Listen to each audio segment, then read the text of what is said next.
À l'origine, Agilkia n'est qu'un empilement d'immenses blocs de granit. Pour devenir une île, elle a été écrêtée à la dynamite, puis aplanie, perdant plus de 30 mètres d'élévation. À l'aide de bulldozers, des milliers de tonnes de roches ont été ensuite déplacées pour étendre la surface côtière de l'île d'environ 13 000 mètres carrés au nord-est et au sud-est. Pour finir, l'île a été sculptée selon les courbes de sa voisine Philae, telle une colombe flottant sur le Nil. Au même moment, sur Philae, l'enjeu est de réussir à mettre les temples hors d'eau afin de pouvoir procéder à leur démantèlement. Mais comment faire ? Bien sûr, c'était un énorme problème auquel les ingénieurs des années 70 ont été confrontés. Pour le résoudre, ils ont inventé une méthode très astucieuse. Ils ont construit autour de l'île un bâtard d'eau qui leur permettait ensuite de pomper l'eau qui se trouvait à l'intérieur. Les temples seraient ainsi remis au sec. Ce chantier de sauvetage débute en 1972. Plus de 8000 plaques d'acier profilées, appelées pales-planches, sont ainsi plantées dans le lit du Nil et reliées entre elles, afin de former un bâtard d'eau de forme ovale de 15 mètres de haut et de 800 mètres de périmètre. Encore faut-il que ce barrage provisoire puisse résister à la pression des eaux du lac. Car tant que l'île reste inondée, la force exercée par l'eau, située à l'intérieur du bâtard d'eau, annule la force exercée par celle du lac. Mais dès lors que l'île sera asséchée et que le niveau de l'eau à l'intérieur du bâtard d'eau baissera, la masse d'eau extérieure poussera sur les plaques sans aucune force contraire pour l'en empêcher, au risque de briser la structure. La solution à ce problème est évidente pour les ingénieurs, mais elle complexifie véritablement cette première étape du chantier. En réalité, ce n'est pas un bâtard d'eau qui doit être installé, mais deux. Un second périmètre de pales planches est donc implanté à 12 mètres d'intervalle du premier, formant un coffrage de 1300 tonnes dont l'intérieur doit être rempli de sable. Pour cela, un pipeline géant est construit pour acheminer un mélange d'eau et de sable depuis les carrières de Chelal, situées à 5 km à l'est de Philae. Si l'eau déversée s'évacue facilement, le sable, lui, reste emprisonné entre les deux rangées de plaques d'acier. Il solidifie l'ensemble et permet au barrage provisoire de résister à la pression exercée par les eaux du lac. La création de ce double bâtard d'eau aura nécessité 17 000 planches métalliques, 2 ans d'assemblage et près de 200 000 mètres cubes de sable pour le remplir, soit l'équivalent de 80 piscines olympiques. La construction d'un tel bâtard d'eau était assez inhabituelle, voire unique à cette époque, et également très coûteuse. D'ailleurs, toute l'île n'a pas été incluse dans ce bâtard d'eau. La partie nord a dû être laissée de côté, parce que cela aurait coûté, je crois, $1 million de plus. Donc le bâtard d'eau se terminait juste derrière le temple principal d'Isis, et le temple d'Auguste et la porte de Dioclétien ont finalement été démantelés par des plongeurs de la marine anglaise. On peut se demander si c'était vraiment moins cher, mais ils ont sorti les derniers blocs de l'eau de cette façon. En 1974, la mise hors d'eau des temples débute.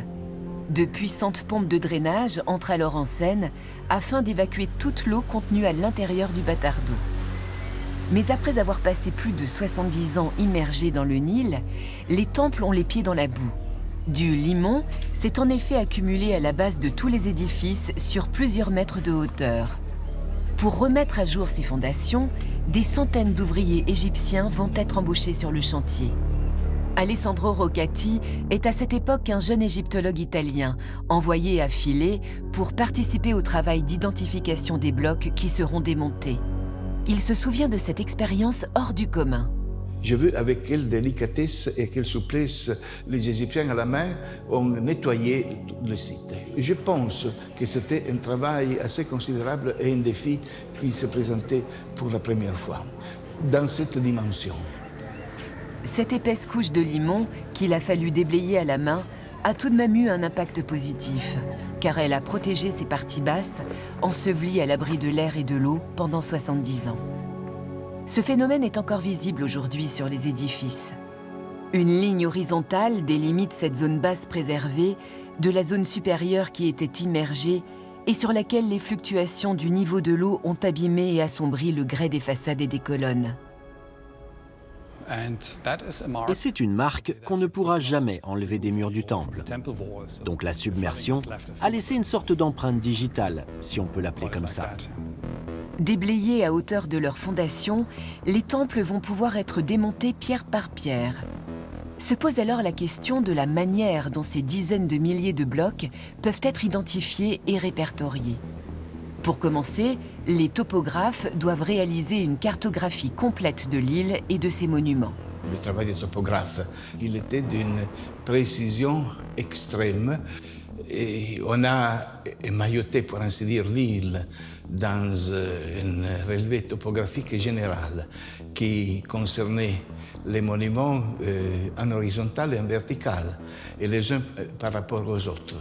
Pour ce faire, les topographes ancrent dans le sol une dizaine de piliers carrés en ciment qui servent de base aux appareils de mesure topographique.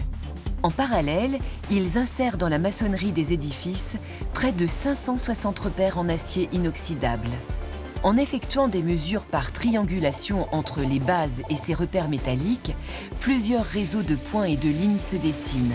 Ils permettent de répertorier l'ensemble des angles et des distances qui séparent chaque repère métallique des différentes bases topographiques. En réinstallant avec précision ces piliers sur Agilkia, les topographes pourront réimplanter les édifices les uns par rapport aux autres selon leur alignement d'origine. En parallèle, des travaux complémentaires vont être confiés à l'IGN, l'Institut géographique national français. À cette époque, le monde de la cartographie connaît une véritable révolution avec l'apparition d'une technique dont les Français sont précurseurs, la photogrammétrie. L'IGN a conservé dans ses archives les travaux réalisés à Philae entre 1960 et 1974. Il s'agit d'une cartographie complète des temples issue de pas moins de 600 relevés photogrammétriques. Ça fait appel à quelque chose que là aussi tout le monde connaît, c'est la vision stéréoscopique. Si je ferme un œil, je n'arrive pas à refermer un stylo-bille. Alors que si j'ai les deux yeux, ça rentre du premier coup parce que, en fait, mes deux yeux voient en relief. Le dispositif de prise de vue photogrammétrique est donc équipé de deux appareils photographiques distincts qui, à la manière de nos yeux, captent deux images au même instant sous un angle légèrement différent. Avant la prise de vue, l'objet étudié est marqué de points de repère qui serviront à réaligner les images et à restituer sa position dans l'espace et ses dimensions. Les photos sont alors réalisées en déplaçant l'appareil autant de fois que nécessaire autour de l'objet pour couvrir la totalité de sa surface et en conserver une mémoire multidimensionnelle. À l'époque, l'IGN est à la pointe de cette technologie.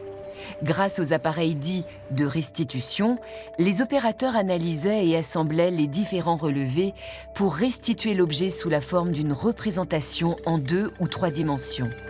Ils pouvaient ainsi fournir des planches détaillant le relief des temples et des sculptures égyptiennes sous la forme de courbes de niveau. Alors à Philae, il n'y a pas beaucoup ce genre de relevé en courbe de niveau, tout simplement parce que la construction de Philae, c'est essentiellement des architectures d'élévation plane. Le but du travail était quand même plus de faire un relevé destiné à la restauration, plutôt qu'une étude d'histoire de l'art. Ici, en fait, c'est la réalité de chaque pierre. Bien sûr. Là, ce qui est intéressant, c'est d'avoir un calpinage en fait, des murs, avoir la position des pierres, un peu plus en détail aussi les joints, etc. Donc ça, c'est une planche destinée à l'architecture et probablement à la reconstruction. Et puis une autre planche dans laquelle n'est indiqué que l'implantation des décors qui était destinée à l'étude archéologique du monument. On avait une technique, le monde scientifique avait besoin de ce genre de choses, l'IGN l'a fait.